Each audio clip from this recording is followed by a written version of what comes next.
The man tied a nylon rope to the car tire, confidently jumping into the hot air balloon basket. He ascended with two girls he had just met. At this moment, they were still immersed in joyful happiness, unaware of the approaching danger. As the balloon rose higher, one of the girls suddenly realized the man had only secured the rope to the car tire but forgot to attach the other end to the basket, causing them to drift up to an altitude of thousands of meters. Just as they began arguing and scuffling about this, the balloon drifted toward a wind farm. The massive blades rotating in the air resembled meat grinders ready to devour them. Paul quickly increased the gas, trying to rise higher to escape, but it was too late. A fan blade tore through the basket, and the man suddenly fell out. The basket shook violently as the remaining three people desperately clutched the cables, finally stabilizing the basket. However, before they could rest, they discovered that Paul had a broken wooden splinter embedded in his leg. Jenny quickly removed her top to stop the bleeding. After treating the wound, the balloon had drifted over the ocean. Just as they were feeling hopeless, a cruise ship appeared in the distance. Jenny frantically waved for help, but people on the cruise ship mistook their signals as friendly greetings and cheerfully waved back.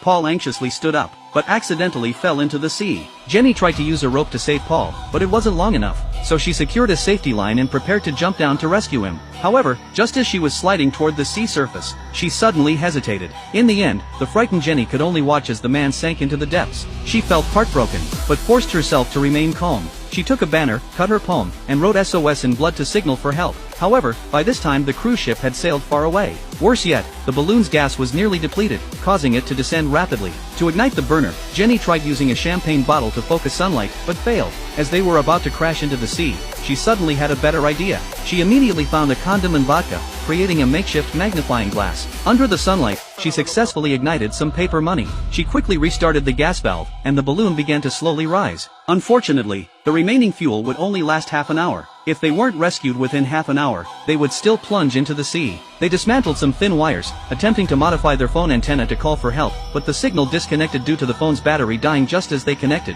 They fell into despair once again. At this point, the balloon dropped to the sea surface. The two immediately climbed to the top of the basket to avoid being swallowed by the water.